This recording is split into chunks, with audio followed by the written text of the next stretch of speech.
Leading off is going down right now. I'm the Welsh. That is Bubba. And leading off on Fantasy Pros is brought to you by PrizePicks. PrizePicks promo code leading off is going to get you a 100% match up to $100. Go put money in and make more money. Get free money. Have the most fun with money. PrizePicks. Just have a great time. You can play along with us as we're going to be doing our PrizePicks a little bit later. It's Bubba and the Welsh. Bubba, we got a lot to get through. It's a little bit jarring with like having the day off in between shows because news kind of piles itself up, but we've got the blatantly obvious one. We're going to talk about weekend streamers. Where are me and Corbin Carroll this week? I will give you one little pre-hint. We're getting weird and a whole bunch more. But I was told by a little birdie that Bubba is not only going to see Spencer Strider tonight, but you're going to be hanging out with the fantasy baseball elites tonight, Bubs. Yeah, they needed to lower their quality of people around them, so they called me to come join them. But yeah, I'm going to hang out with Nick Pollock, Sammy Reed, Saris might drop by, Justin Mason's going to be there, Jake Crumpler, and many more. So it's going to be a fun little hang at the ballpark. When we planned it a while back, we did not know Spencer Strider was going to be on the mound, which kind of tops it off. So it'll be a fun night. Watch my Giants strike out 12 times. It'll be a good time. Yeah, I mean, this is like a little pre-Arizona first pitch little conference that's going on. So Pollock is in town on the West Coast. Nick Pollock, too? I thought he was lost. I thought he was, I've given him such a hard time because they always do those hangs in New York, pitcher list hangouts. I said, hey, when are you going to represent the good coast?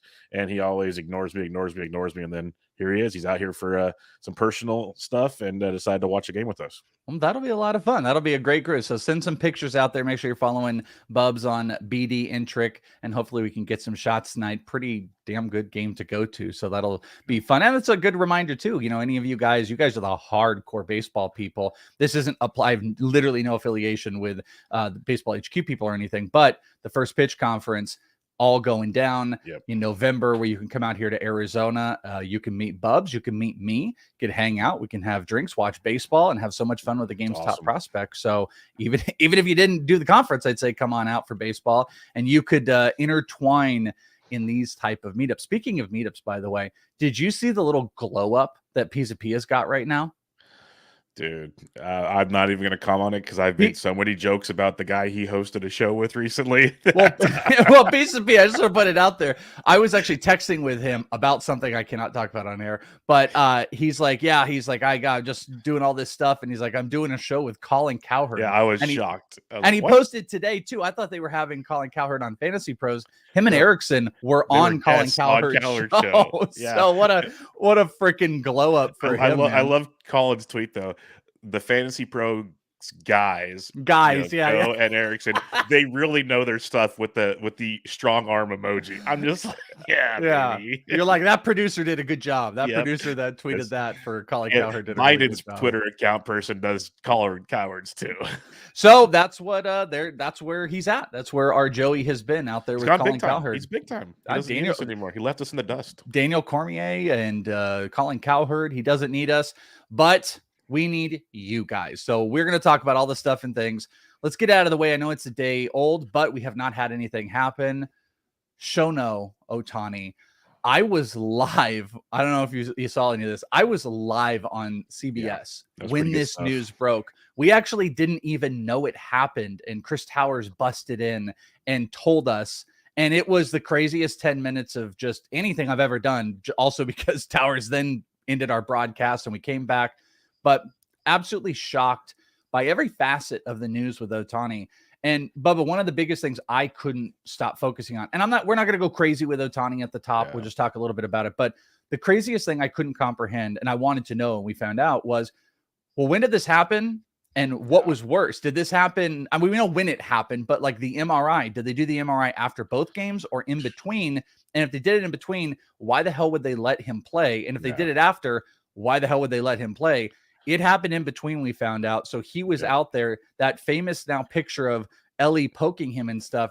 He had a torn UCL, and they're now talking about letting, or I guess he's got the decision to hit the rest of the way through, Bubba. What do you think the actual hitting impact is going to be of Ohtani? And do you think he's actually going to finish the year hitting? This is the way I look at it is, first off, yeah, the imaging between the two games, then playing is weird. Same with Mike Trout. Didn't play first game. Oh, he might play, and then he's on the IL immediately after game 2. Like, where's that information? But when it comes to Ohtani, he wants a second opinion because a lot of guys these days, if it's not like a full tear, they do the rehab and don't pitch, and that's what he's hoping for. I think if that second opinion goes poorly, he goes under the knife immediately because he has nothing to lose. He's going to try to sign a big deal, so he needs to be back as soon as possible. So it'll be the Bryce Harper approach, like have the surgery now, be able to hit by midseason, maybe pitch the following year. That's the goal. Now I'm going to throw this out to you. I mentioned it on a couple of my recent shows. Bubba and the Bloom on Thursday night was where it came to my mind. I've said forever, because he's had issues with injuries since he's come up, basically. I want to see Ohtani as the closer and let him hit every day. We could have a 40-40-40 season, Welsh. 40 homers, 40 steals, 40 saves. Now, how would that be? 40-40. The branding makes itself. That's worth $1 billion contract right there. I'm just saying.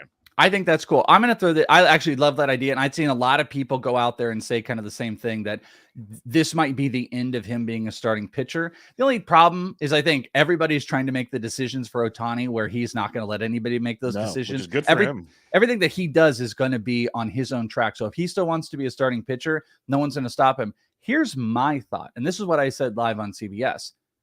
I think this is the thing that brings him back to the Angels. I think he goes back to the Angels because now you could argue there's no money lost. And I know there's some people, like Henry right here in the chat saying, I still think he gets 500 million. Yeah, you could argue there's no money lost, but any team that's going to make the investment, he's going to hold back a little bit. A guy that, has had major surgery, has a major issue right now, cannot pitch for, let's call it 14, 16 months.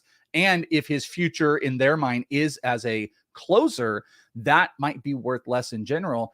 My thought is this is the one scenario. This was the 1 in a million scenario that is going to make him return to the Angels because you got the team nucleus in general. You saw that they were trying to win. Could he get the money? Yeah. Could it be more difficult? I think so. I think he re-signs with it's either a straight up 2 or 3 year deal, or it's the massive deal with an out after 3 years. It's a player option that the Angels give him. So once he's recovered, once the arm is good, once he's throwing again, he can still go out at about 30 years old and get another 10-year gajillion-dollar contract. And he can stay where he's comfortable. And he knows while he's going through this rehabbing process on a team that will support him in whatever that he needs to do, because you've got like a minimal track record. This is the minimal track record. I mean, as far as like what they've done and what he's done, and you've got a minimal contract agreement. So I think this was the one scenario where he returns, and I think he's going to. This is my opinion on this, that this will be the thing, that he has a 2 to 3 year contract or player option out while he recovers as a hitter, maybe a closer. It's wild. Yeah, he's 29 right now. I think it is the 3 year deal. And it'll be like a layered contract. Like year one, okay, you're just a hitter. Here's $30 million. But then, and maybe there's a mutual option after year one of like, he's not healthy, can't pitch. Well, we rediscuss things. Then you get the 2 years, he gets paid pretty hefty. And then he gets a chance to get a new contract after that. So that's kind of how I see it. We've seen so many guys, coming off TJ, they go sign like the Rays are great at signing like the 2 or 3 year deals where year one's like $4 million. And then they get 16, 24 after that or something like that. Yeah. I think we're going to see a layered deal that basically, okay, we love you. You can hit, prove you can pitch, and then you're going to get all this other money before you leave again. I just think I think the Angels if you just look at 2 years and you look at the annual, I think the Angels can compete with anybody. 100%, and then you have comfortability. And I think, why would they not be willing to even just give that out? If they had the option to lose him, we can't get you for 10 years. We don't want you. No, they would absolutely give that to him. I think that's the play. We'll see how it comes out. I do also think the way that he approaches the rest of the season might be telling as well. If he were to go in the season, have surgery, even the surgery could still equal to the Angels. But if he were to kind of end out the season, that might be more telling of a free agent bid. If he plays all the way up until the Angels are completely eliminated, I think that opens up it opens it all up. And we'll see. He says he's going to DH. They got a game today. The lineups are not out. I assume he's going to be hitting. I think it's a horrible idea, but it is literally the worst case scenario. The most shocking thing of the entire season too, on top of Mike Trout also going on the IL at the same moment. I blame Pia saying after the trade deadline he's going to get hurt. That's what I blame it on. Can you imagine? He's got to still win the AL MVP, right? That was we've had that conversation. It was the first thing I thought of. I'm like, we've said it was like a locked up thing. I think he does. I don't know how he loses it, but it's like a little over a month of baseball he could miss. Yeah. If you guys have any questions, this is for the live stream crew. If you guys are listening on the podcast, you guys can hang out with us. We are live at 12:30 p.m. Eastern, 9:30 my time. You guys can come and hang out in the live stream, ask questions. We will be answering some of those questions shortly, so put them in the chat. We will jump to them as we get to everything. Let's move on to a couple other things outside of Shohei Ohtani talk. How about Merrill Kelly with my Diamondbacks last night tied a career high in strikeouts with 12. Went and took a look at the deeper ending of the start. He went a little bit more heavy changeup. That was his primary pitch. Usually throws it around like 25%. He went around 30% last night. A bit more on the fastball as well, as far as like swinging strikes. He had 10, or I'm sorry, that was on the changeup, 10 swinging strikes on that changeup over the usage of the fastball. The other big key has been the slider. And he talked about it after the game, Bubba, that he said slider he was using like couple percent. It's at 5 now, but he's been using a little bit more. It was like even lower earlier in the year. He said he now is at a point with his slider that this is a pitch that he can go to. And in this start, he threw it 10% of the time. He's getting whiffs on it. He got whiffs across the board. Merrill has taken a next step, and it's been a mid-season added pitch. So curious at your take on Merrill Kelly for the rest of the season. I'm a big Merrill Kelly fan. I have lots of shares of Merrill Kelly, actually, because I liked how just he's boring, eats innings, and gets you ratios. Now he's adding strikeouts this year. You mentioned the pitch mix change, which is tremendous. He had a 45% CSW last night, by far the best of his career. And it was like this thing, I think Alex Fast tweeted the second or third best of the season in baseball for a starting pitcher. He was filthy. He took advantage of a Reds team that strikes out nearly 30% of the time versus right-handed pitching over the last month, and he made him look foolish. So I think he looks great. He had the cramping in his hamstring again, which he's had like almost every start now. It seems like he's the Shohei of the Diamondbacks minus the two-way stuff. But yeah, I love what he did. Yeah, I'm a little bit worried about those like injuries that keep kind of coming up here. But Merrill is right there. Like Richard said, he's a dog, man. He gets out there, he pounds the zone. He's a great pitcher behind a pretty good offense and support. And the strikeouts have been the next key. These guys that take the next level on the strikeouts jump up. On the same token for the Diamondbacks, I won't just make this about said player. We'll turn it around. But Corbin Carroll went 2 for 4. Had the go ahead homer, did it off a lefty. It was his 22nd of the year. Though I wanted to point out that in the first 84 games, Carroll hit 18 homers. In the registered second half of the season, he only has 4. So that's over 37 games. So a little less than half. The home run totals have just absolutely depleted. His overall production has depleted. And what I wanted to turn this to was you actually took part in you guys are psychopaths. And I love the psychopaths. It was Rob DiPietro it looks like he put together. He tweeted it out. So I assume he kind of put it together. In 2024 NFBC DC, you guys called it the early meatball draft. You guys are absolute psychopaths. You actually had the very first pick in this, but the thing that stood out to me was Corbin Carroll went 11 in this. And I think we did on ITL, we did like an early season mock where we were looking at Corbin Carroll. We did it with Frank Stanfield from CBS, and he went top 5. I think Carroll is a guy you got to consider in the top 5, but he went 11 in this one. So I just wanted to get your thoughts on like where Carroll has been really struggling in the second half and him kind of maybe quote unquote falling down to 11. Yeah, first off, this is the second year the same group of us, -1, has gotten together to do this. It's a tradition now.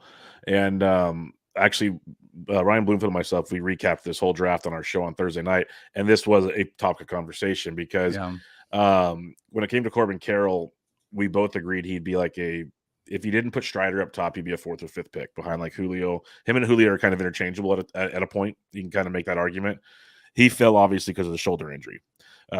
We both agreed that if he has a strong, and literally hits the home run as we're talking about him last night, if he continues to play well for the rest of the season, he will be a top 5 pick. Like we both agree that. So that's the fun part, and like the gift and the curse to doing these really stupid early drafts is you'll get certain guys that fall and you're like, wait a minute, and then come March they're like back to top 5. So yes, that's what we saw too. Yeah, and obviously and to steal your guys' content, Rob is doing something about it. Go listen to him. Go listen to Bubba and Bloom for full breakdowns. But I do think there's like a lot of like movement that can happen here. Strider went 3rd in that, and I would say in a NFBC draft, like I can see it in I think probably standard drafts, like roto head to head. There's no freaking way that's going on. But there, you know what? At the same point, like I also don't want to make Carroll out like he's like a must because 11. I think 10, 11. That's like a huge steal on him. But when you look at the players that are ahead, it's like Ramirez.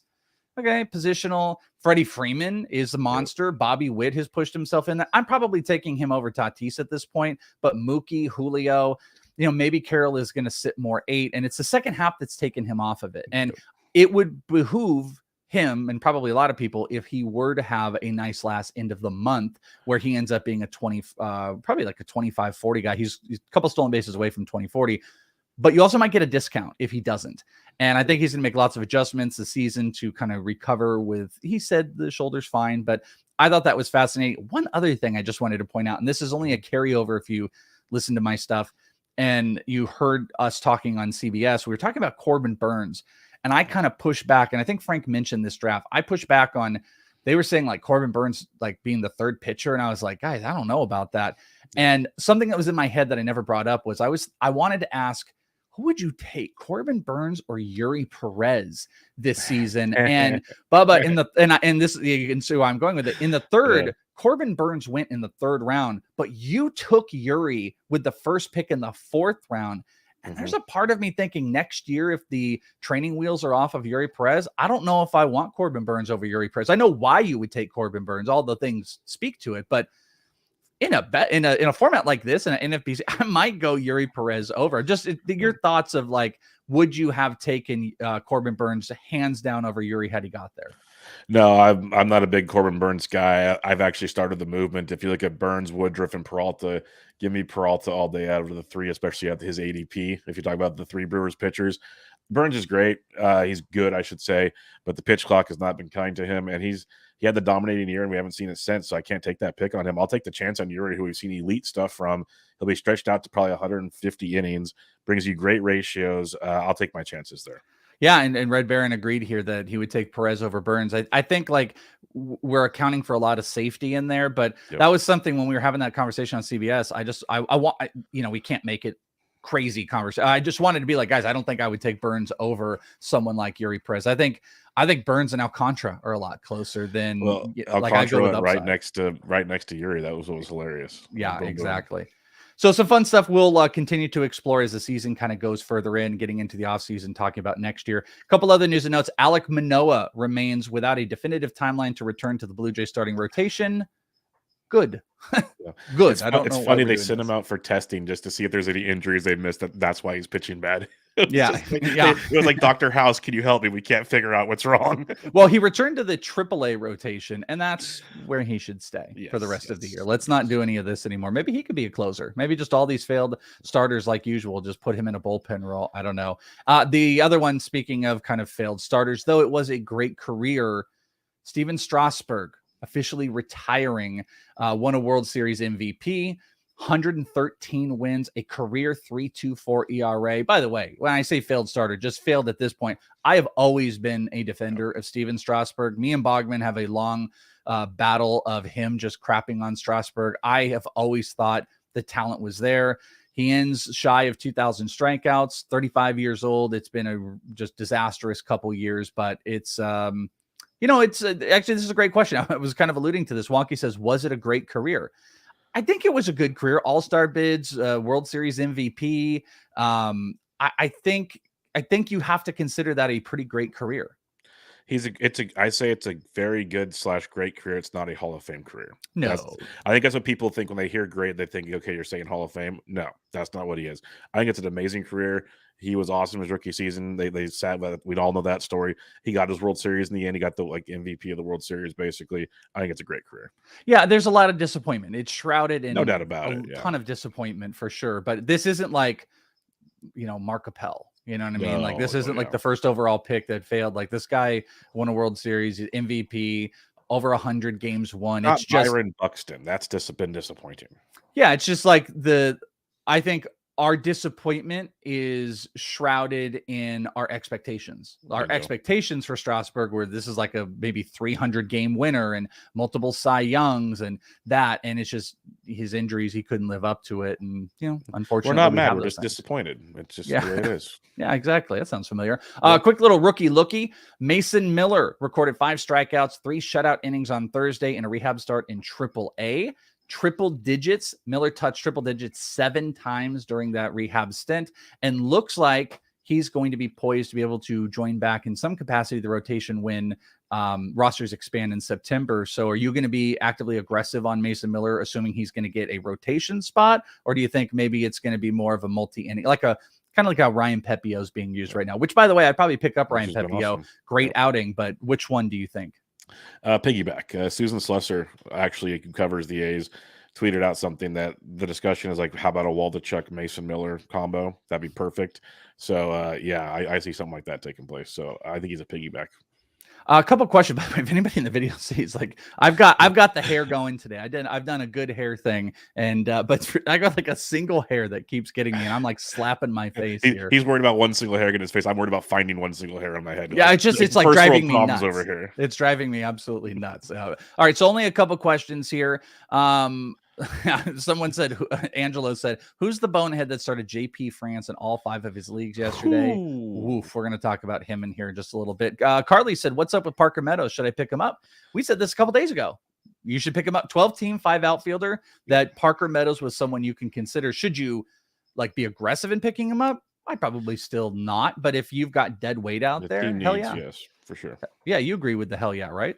Oh, yeah. I'd rather have Kerry Carpenter. I think there's other options, but Parker Meadows is definitely in play. Dude, Kerry Carpenter is going beast mode. Bananas. And he's available in 40% of Yahoo still. That's what's nuts. I love doing my Yahoo Fab articles because I'm like, what is going on out here?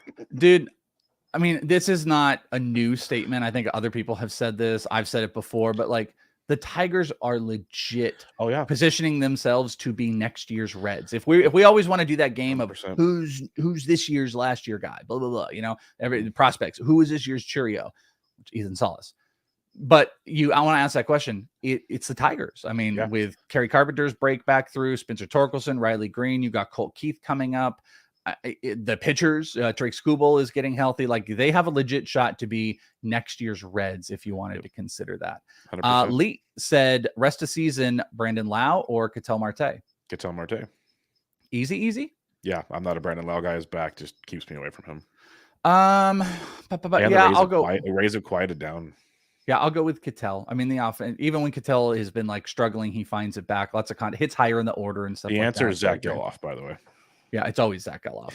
Let's see. Richard said, coming down to the stretch in one of my deep dynasty leagues, I can make up room in Homer, RBI, and average. I have Chris Morel. If any, would you prefer Verdugo, Hap, Jeff McNeil, or Jock Peterson over Chris Morel? That's tough. I would say Jock if it's a week where they have a lot of right-handed pitching they're facing because he's actually hitting really well right now. It's either Jock or Ian Happ for me if you need home runs because Verdugo won't give you any home runs. Yeah, Verdugo's going to help you on the average. I would go Happ. Happ is the one that instantly came to my mind. Yeah, I don't think McNeil and Verdugo are not home run options. Jock is kind of only a home run option, so Happ maybe is the happy middle. Plus the Cubs. I mean, the Cubs are they half game back or are they up right now? I was just looking at the standings today. Diamondbacks are a half game back. The Cubs are right there. So it's heavy competition. I would go with Ian Happ. Final one is in a dynasty league. Would you take Matt McLean or Josh Young? Josh Young for me. I would go Matt McLean, I think. It's a good one. The obviously middle infield versus third base. There's some speed, but more power. It depends on what you're looking for, I guess. Yeah, I think I would. Royce Lewis or Chris Morel. Royce Lewis. Easy. Not even close. Easy, Royce Lewis. Okay. Yep. I'm going to give you the hint for the where in the world are Welsh and Corbin Carroll. I have to remember it now. Thinking of a good one, huh? No, I had it. Oh, no, I had a good one. Well, it's not that good. I might have to come back to it.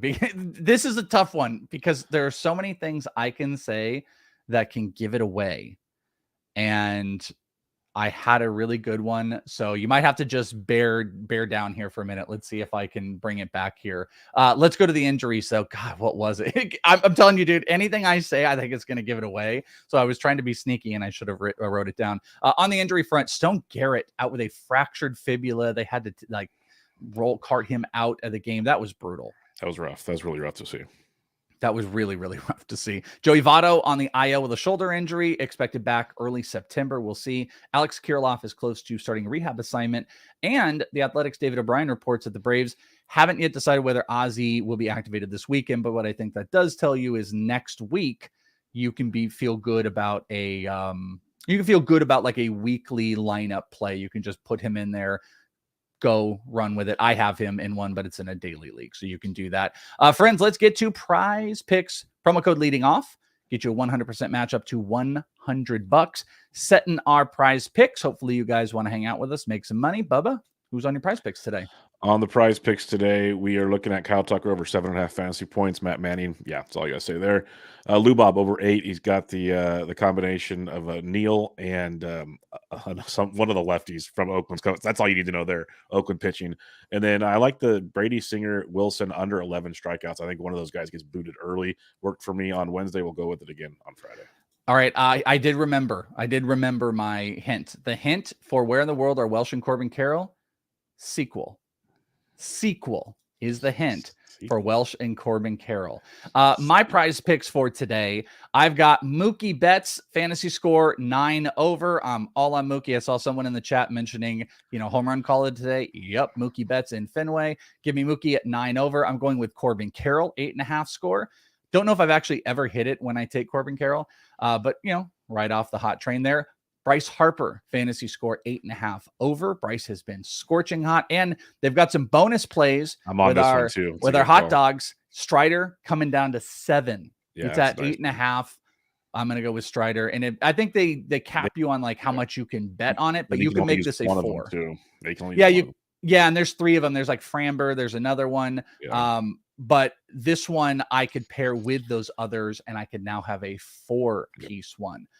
Also, in forgetting to do my hint, I forgot to do these other things real quick. The streamers for this weekend, if you guys are looking for some streamers, Saturday, Assad with the Cubs is going up against Pittsburgh. I put that as an option. And I threw Hunter Brown out there, who's going up against Detroit. Hunter Brown, the innings, and he's been kind of wonky. I don't know if you have any feelings about, like, Hunter Brown has probably been cut in a lot of spots. Would you be okay with that? In that matchup versus Detroit, I give it a whirl. It's like, that's the beauty of streaming. You look for matchups and situations. It's one of those, if you can't get it done this weekend, you bounce them. That's when I'll let you finish here before I throw one guy out for the weekend. Okay, and then Sunday, I just put Mike Clevenger. The ownership is still low. He's kind of a must-start going up against Oakland. And Zach Littell, also against the Yankees. He has 2 quality starts in his last 3. He's gone 5. He's at least gone 5 in both, never given up more than 3 runs over his last. So, Rays have been doing some stuff with him, someone to keep an eye on. Who's your suggestion? Paul Blackburn of the Oakland Athletics. He's pitching this weekend in Chicago. It's been a great source of strikeouts and surprisingly ratios as well. So I like Blackburn against the White Sox. The 3 up and the 3 down. This is also what I forgot. Shea Bangaliers, 2 for 4, 2 homers, 4 RBI. Jose Ramirez only went 1 for 7, but he had a homer and 2 stolen bases in the couple games there. If you're not going to do much at all, make sure it's a big not at all. If you're going to have 1 hit, you get on base. There you go. Kyle Gibson, he also went 8, struck out 8. On the down, JP France got them things lit. 2 1/3, 10 earned runs. Woof. That was what was referenced a little bit earlier. James Outman, by the way, went 2 for 9. Usually we don't put guys with 2 hits in. Had 2 RBI, but struck out 6 times yesterday. That's a rough go. And CES 0 for 4 with 4 strikeouts. All right, we get to come all the way back to where we were in the show with our bets. Bubba, what are you betting today? I tried to find 3+ money plays. Cleveland first 5 plus 124. It's Cleveland versus Toronto. Bybee versus Bassett. I don't think Bybee's getting enough respect on this one, so I'll take first 5 plus 124. Elvis Andrus over 1.5 hits, runs, and RBIs at plus 115. People think I'm crazy because he recommending Andrews everywhere. Look like his last 2 weeks, dude's raking, almost hitting 400 with some power as well. And again, the A's matchup tonight is garbage. And then Lou Bob over 1.5 total bases plus 100. So I like the White Sox tonight if you're curious. One of the first things I looked at too, by the way, if anyone was wondering, Mookie Betts total base is juiced. It's minus 140 today for 1.5. Dude, so that's real quick. So I looked back at PrizePicks. I took the over 2.5 runs, hits, and RBIs on Wednesday for bets. He had 8. Yeah, wait, say that again. I took over 2.5 runs, hits, RBI combo on PrizePicks. He had 8 combined. When he goes big, he goes big. That'll do. That will do for sure. My bets for today. I love this one. I know it feels trappy, but Dane Dunning can go 6 or 7 and strike out 2. But we've also seen him strike out 10. Dane Dunning is big plus money today for 5.5 strikeouts, which he has hit in 3 of his last 4. It's 5.5 strikeouts over plus 125. And it's Minnesota. So I know Minnesota has cut the strikeouts down as of recent, but they're still striking out 9 over the last 3 games. So I'm going to go with the Dane Dunning play.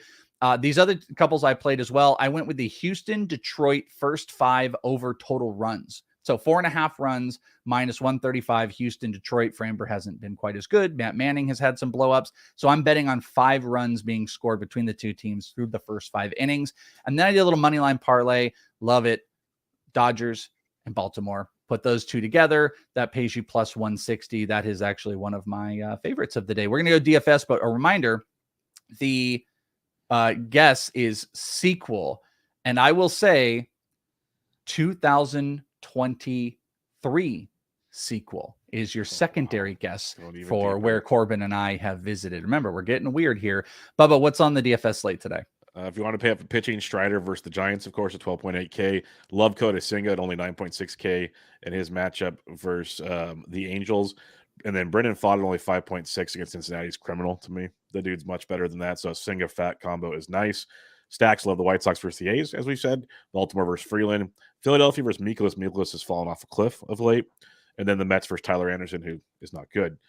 Some value, Elvis Andrus, 3.1K, and a great matchup, probably leading off for the White Sox. And then Nolan Chanel, if you want to take on Singa, is only 3K. He gets on, scores some runs, so not a bad value. Not a ton of great value on the slate overall. Are you going to play? You got to bet something. You got to be having some like skin in the game tonight for that game you're going to, right? Are you going to bet Strider? I already took his over 7 on PrizePicks. The bonus, so we'll roll that.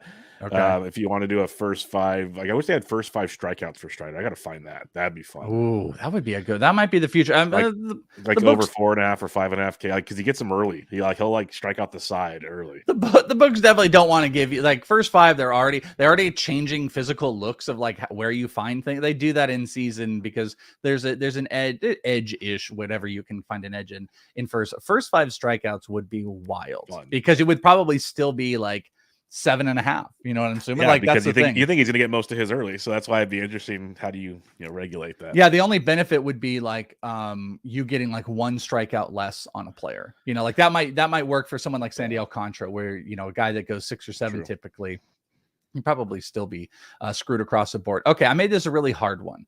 This is sequel. This is a weird place. I think the sequel dropped this year. It is a sequel land. There's been lots of guesses in here. Bubba, do you have any? This now I want to say Carly was on the right. If it dropped this year, it's somewhere in Avatar. Carly is on the right plane for saying Quantumania. Everyone else was saying places. Are you saying Avatar World? Yes. Okay, which is what? Naboo? Sure. Is that right? No, Naboo is Star Wars. That's Star Wars. Oh, that is Star Wars. What is it called? I have no idea. They hook up their tails and do things that kids shouldn't see on a movie. So we're good. All right. Yeah, it was a little. You're like, James Cameron. Blue thing's a little too hot. What's going on here? Yeah. So okay. So guesses are closed. Let's go to the video, and then we will show you, and we'll Pandora, see if Bubba or anyone. Oh, Pandora. That's it. That's it. All right. So here, where are we?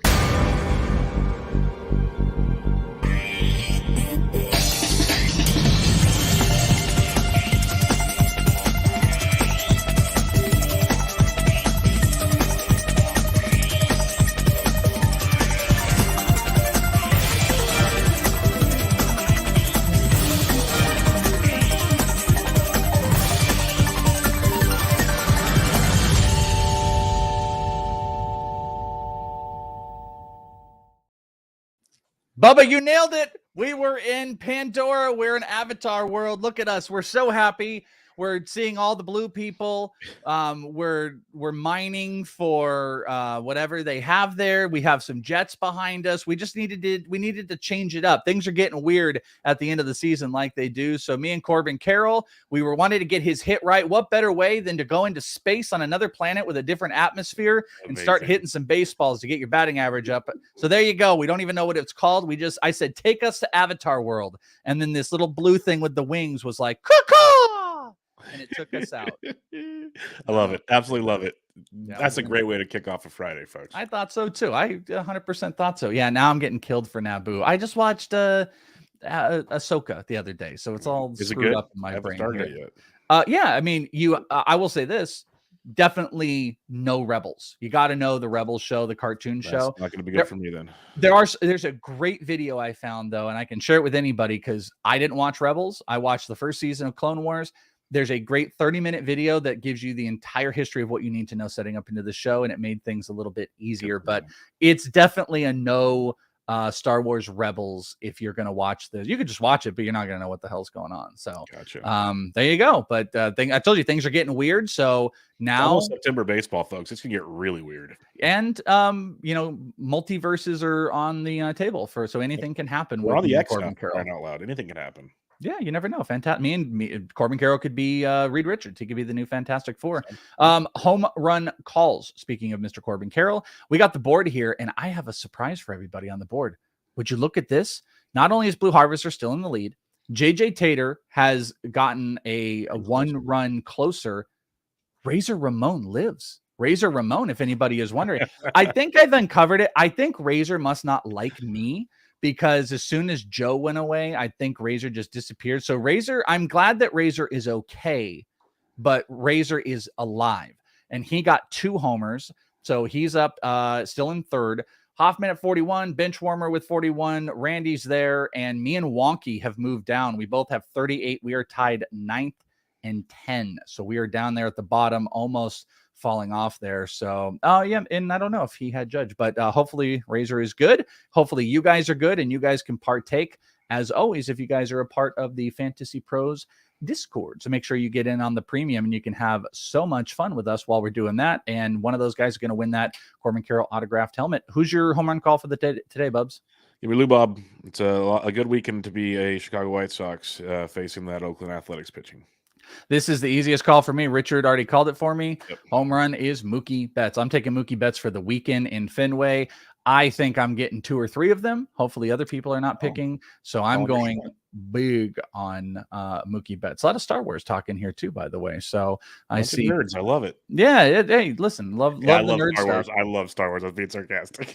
Yeah. Well, Bogman is one of the biggest on the planet that I know. And I had a whole thing about it. And he's like, oh, you're officially a nerd now because of a take I had. I'm more of a Marvel comic guy, but I love Star Wars and ate up Ahsoka and good shows. It's good to have good shows. It's good to have you guys hanging with us. Thank you guys. Hopefully you enjoyed where Corbin and I were. Probably should have had a Star Wars one in there. That would have been a good one. A little Ahsoka action later. Maybe give away that autograph card. Shohei Ohtani news, all the latest weekend streamers, a little bit of PrizePicks action and betting. Hopefully get you guys set for the weekend. We are back as we have been Monday, Wednesday, Friday, all next week, all through September to get you to your playoffs. So make sure you get questions locked in and come hang out with us. Make sure you stay subscribed to the pod. Is it the Welsh on Twitter? BD Intric. That's where you can find us. Leading off for now. We are out of here. Have a great weekend. Bye-bye. Naboo.